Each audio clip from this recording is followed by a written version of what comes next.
बिस्मिल्लाहिर्रहमानिर्रहीम, अस्सलाम वालेकुम। मैं शाहिद सकलैन हूँ। आप मुझे मेरे यूट्यूब चैनल फेसबुक पेज पे देख रहे हैं। आज 22 अगस्त है, जुम्मतुल मुबारक का दिन है। ख़बर जो है मेरे पास एक ये सच्ची स्टोरी है। मुझसे ख़ुद रब्ता किया गया है, अपनी स्टोरी मुझे सुनाई गई है ओवरसीज़ पाकिस्तानीज़ की तरफ से। मैं आपके साथ शेयर करूंगा अगेन यूके से फैमिली। मैं क्योंकि ये वीडियोस करता हूं और मैं हर वीडियो में कहता भी होता हूं कि अगर आप चाहते हैं कि मैं लोगों की अवेयरनेस के लिए कोई आपके साथ या आपके किसी जानने वाले के साथ या आपके कहीं ऐसी किसी के साथ कोई वाक़या पेश आया और आप चाहते हैं कि लोग बच सकें, लोगों को अवेयरनेस दी जा सके, तो खुदारा मेरे साथ शेयर किया करें।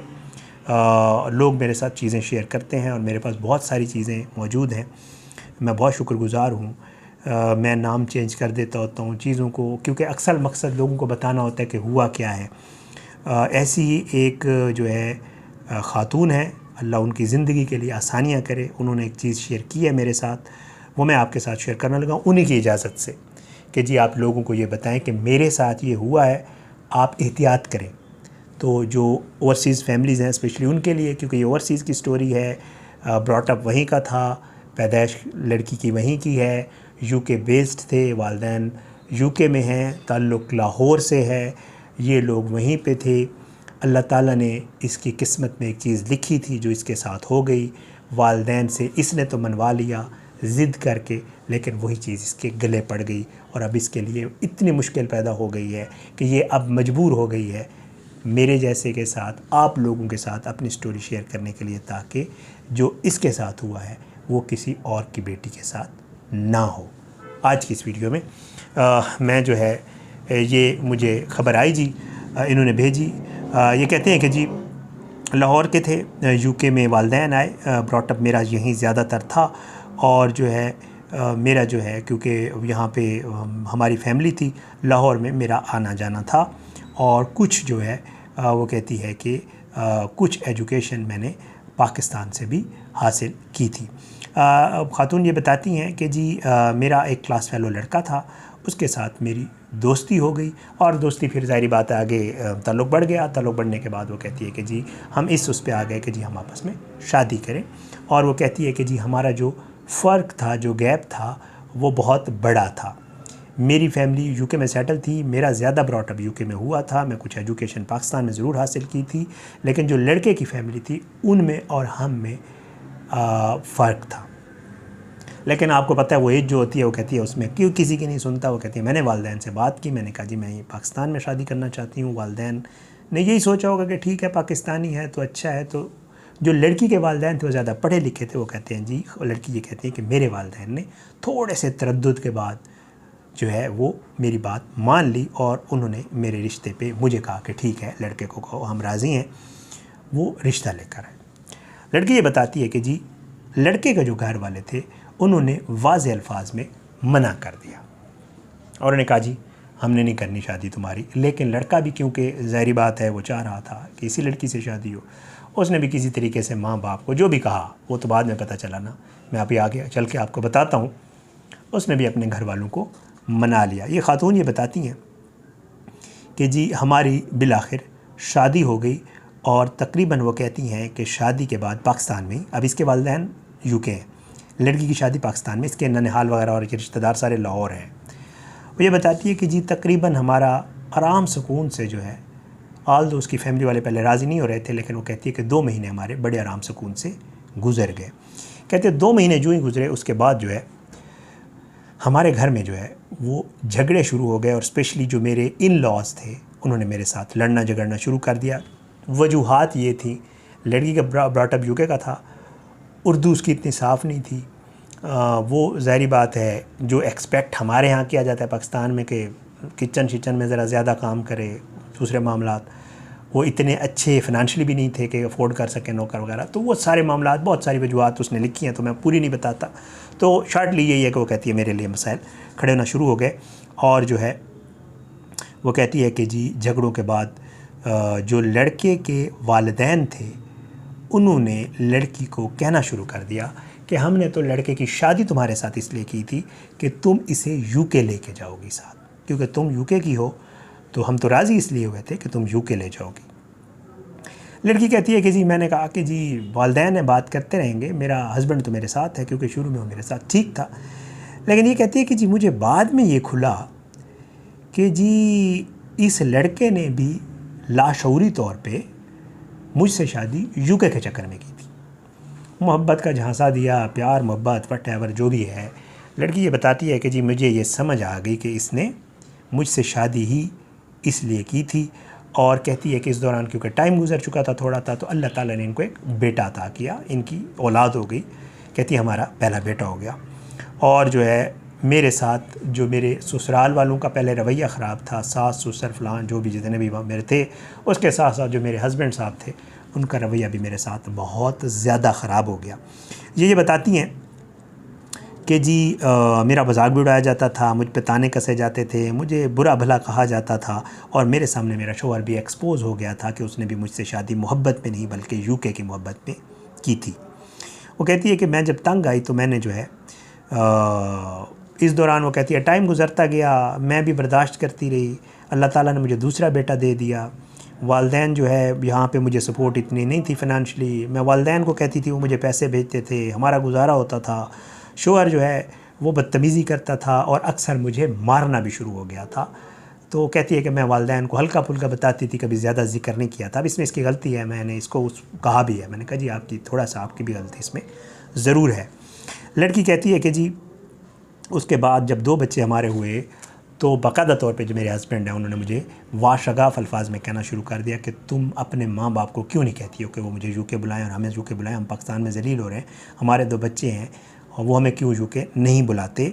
और लड़की जो है वो कहती है कि मैं भी किसी हद तक मेरी भी इसमें वो है कि मैं ज़िद पे अड़ गई और मैंने उसे कहा कि मैं उन्हें नहीं कहती हूँ, क्योंकि मुझे पता चल चुका है कि तुमने मुझसे शादी इसलिए की थी, ना मैं तुम्हें यूके ले जाऊँगी और ना मैं खुद यूके जाऊँगी। ये सारा कुछ उसने किया। वो कहती है कि जी उसके बाद कहती है कि मेरी एक नंद थी जो इस लड़के की बहन थी, वो मेरे साथ बड़ी अच्छी थी, और वो जब ये घर वाले मेरे साथ रोला वगैरह करते थे, परेशान करते थे, तो वो मुझे मेरे पास भी होती थी, बातचीत भी करती थी और मुझे ज़रा थोड़ा प्यार मोहब्बत से पेश आती थी। तो मेरे साथ उसका रवैया बहुत अच्छा था।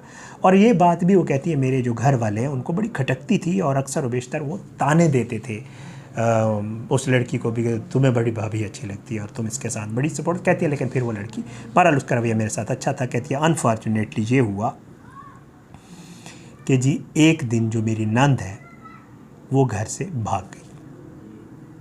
जब वो घर से चली गई तो उसकी मेरे लिए एक बहुत बड़ी मुसीबत इसलिए खड़ी हो गई कि जी मुझे मेरे ससुराल वालों ने कहना शुरू कर दिया कि तुमने ही उसे सबक दिया है, और क्योंकि वो तुम्हारे साथ बहुत ज़्यादा अटैच थी और वो ज़रा तुम्हारी उसके ऊपर, क्योंकि यूके की हो तुम और तुम, तो कहती है तुम्हारी वजह से जो है हमारी लड़की भाग गई। कहती है पहले मेरे पे अज़ाब कम था और उसके बाद जो है मेरे पे ये भी हो गया कि जी मैंने उस लड़की को भगाया है। तो कहती है कि जी टाइम गुज़र गया और जो है सारा कुछ करने के बावजूद मैंने उनको कुरान पाक पे हाथ रख के कहा कि जी मैंने कुछ ऐसा नहीं किया, लेकिन कोई मानने को तैयार नहीं था। और कहते थे कि जी मुझे कहते थे तुम झूठ बोलती हो, बातें करते थे, शदीद टेंशन में थी। और जो है वो कहते हैं कि जी ये सारे मामले मेरे साथ होती है। बहरहाल वो कहती है कि मैं दुआ करती रही कि अल्लाह करे लड़की खुद वापस आ जाए और वो इनको आके बताए। कहते हैं कि जी कुछ अरसे के बाद भी लड़की जो है वो पुलिस ने कहीं से बरामद करवा ली और उनको अदालत ले गए। तो लड़की ने अदालत के सामने ये इकरार किया कि जी मुझे कोई अगवा शगवा नहीं किया गया था, मैं अपनी मर्ज़ी से इस लड़के के साथ गई थी। और अदालत ने उनको, ज़ाहिर अदालत कह देती है कि ठीक है जी अगर अपनी मर्ज़ी से गए तो हम क्या कर सकते हैं। फिर वो कहती है कुछ अरसे के बाद उस लड़की ने घर आना जाना शुरू किया माँ के कहने के ऊपर। और वो जब माँ घर आई तो घर वालों ने से पूछा कि ये यकीनन तुम जो भाग के गई थी उसमें तुम्हारी भाभी का किरदार है। तो लड़की ने वाज़ेह तौर पे कहा कि उस बेचारी का कोई कसूर नहीं है, मैं अपनी मर्ज़ी से गई थी और मेरा ये सारा अपना किया धरा है। लेकिन फिर भी वो कहती है मेरे घर वाले मानने को तैयार नहीं थे। अब वो कहती है मेरे दुआ के बाद तीसरी अल्लाह ने मुझे बेटी दे दी, हमारे अब 3 बच्चे हो गए थे। वो कहती है कि जी मैं बहुत तंग आ गई, जब मेरे साथ मामलात बहुत ख़राब हुए तो मैंने फिर अपने वालिदैन को बताना ही बेहतर समझा और मैंने अपने वालिदैन को कहा कि खुदा के लिए मुझे इस जहन्नुम से निजात दिलाएं और मुझे यूके बुला लें। वालिदैन ने कहा कि हम तुम्हें यूके बुलाएं, तुम्हारे हस्बैंड को कैसे बुलाएं, क्या करें, तुम्हारा तलाक दें, दिलवानी है तुम्हें, क्या तुमने ख़ुद पसंद से शादी की थी, अब बताओ। तो कहती है कि जी मैंने सोचा कि क्या करूं, तो कहती है कि मुझे मुनासिब ये लगा कि यार हो सकता है मैं यहाँ से खामद को ले जाऊँ और मेरा खामद यूके जाके ठीक हो जाए। लड़की ये बताती है कि जी मेरे वालिदैन ने मुझे और मेरे खामद को जो है वो यूके बुलवा लिया। मेरे पास यूके का पासपोर्ट था और मैं 3 बच्चों समेत खामद के साथ चली गई। वहाँ पे कुछ माह सुकून से गुज़रे। मेरा खामद बहुत ज़बरदस्त रहा मेरे साथ, लेकिन कुछ ही महीनों के बाद मेरे खामद का एक दफ़ा से फिर से वही रवैया शुरू हो गया और उसने मुझे ज़ोर देना शुरू कर दिया कि तुम्हारे वालिदैन मेरा पासपोर्ट क्यों नहीं बनवा रहे, यूके का वो क्यों नहीं करवा रहे, प्रोसेस शुरू क्यों नहीं करवा रहे। तो कहती है कि जी मामलात जो है वो मेरे लिए बहुत ख़राब हो रहे थे। मैंने जॉब भी स्टार्ट कर दी थी, बच्चों का ख्याल मैं कर रही थी, ये मैं इसको साथ ले आई थी, ये मेरे पे बोझ बन गया था, मेरे पे डिपेंडेंट था, इसका ख़र्चा मैं बर्दाश्त कर रही थी, बच्चों का मैं कर रही थी, वालिदैन मुझे सपोर्ट कर रहे थे। तो मेरी ज़िंदगी वो कहती है पूरी एक मुसीबत बन चुकी है। बहरहाल वो कहती है कि जी मेरा खामद निकम्मा है, घर बैठा हुआ है। अब वो ये करता है कि मैं बाहर जाती हूँ तो मेरी कैरेक्टर असैसिनेशन भी करता है। हमारी शादी को कहती है अब 14 साल हो गए हैं, 14 ईयर्स, और अब भी वो मेरे किरदार पे उंगलियां उठाता है और मुझे परेशान करता है। तलाक़ लेती हूँ तो मुझे ख़ुद समझ नहीं आती मैं क्या करूँ, और अगर तलाक़ नहीं लेती हूँ तो मेरी ज़िंदगी बर्बाद हो चुकी है। ये चीज़ें उन्होंने मुझे बताई। मेरे बहरहाल मैंने उनको, जो ज़ाहिर है बंदा एक किसी को वो कर सकता होता है, तसल्ली दे सकता होता है, तसल्ली भी दी, और उनकी कुछ गलतियाँ मैंने भी वो की, उनको कही भी सही, मैं शुक्रगुज़ार हूँ, उन्होंने मेरी बात सुनी भी सही। तो उन्होंने कहा कि जी आप ये ज़रूर बताएं लोगों को कि इन चीज़ों का बहुत ख्याल रखें, जब आप ज़िंदगी का कोई फ़ैसला करते हैं तो ये बड़ा मुश्किल होता है। तो उन्होंने मेरे साथ शेयर किया और उन्होंने कहा कि जी लोगों के साथ आप बिल्कुल शेयर कर दें। तो ये चीज़ है जी, ख्याल करें, एहतियात करें। अल्लाह मेरे जो ओवरसीज़ पाकिस्तानी बहन भाई हैं उनको अपने ज़ुबान में रखे, उनके बच्चों को ज़ुबान में रखे। ये बहुत सारे मामलात ऐसे होते हैं। इस बहन के लिए भी दुआ करें और मैं भी दुआ करता हूँ, अल्लाह करें इनकी ज़िंदगी में। और मैंने उन्हें कहा है, आप भी बताइएगा, मैंने उन्हें कहा है कि जी आप अब कोई फ़ैसला कर लें जो आपको बेहतर लगता है। अगर आपको लगता है कि जी आप इसी तरह आगे, क्योंकि उनकी जो बातें थी, जो चीज़ें उन्होंने मुझे बताई हैं, बहुत सारी ऐसी हैं जो नहीं बताई जा सकती ज़ाहिर है, तो उनसे बिल्कुल भी नहीं लग रहा कि वो आगे चल पाएंगे इस तरह। लेकिन फिर भी मैंने उन्हें कहा है कि यार अगर आपको लगता है चल सकते हो ठीक है, नहीं तो बस ठीक है, फिर ख़त्म करें, और क्या हो सकता है, बच्चे हैं, अल्लाह ताला सब सेट कर देता होता है। तो दुआ करें उनके लिए। इंशाल्लाह अगली वीडियो में मुलाकात ज़रूर होगी। इस तरह की चीज़ों के साथ आपके साथ ज़रूर शेयर करते रहेंगे जो स्टोरीज़, और अगर आपके पास भी कोई ऐसी चीज़ है तो मुझे ज़रूर बताएं। मैं इंशाल्लाह जो है वो लोगों के अवेयरनेस के लिए ज़रूर बताऊँगा। ये सच्ची स्टोरीज़ हैं, लेकिन ये होता है कि नाम वगैरह बताना मुनासिब नहीं होता। शहर में आपको बता चुका हूँ। अल्लाह खैर करेगा। इंशाल्लाह अगली वीडियो में मुलाकात ज़रूर होगी, लेकिन बशर्ते ज़िंदगी इजाज़त दें। पाकिस्तान जिंदाबाद। अल्लाह हाफ़िज़।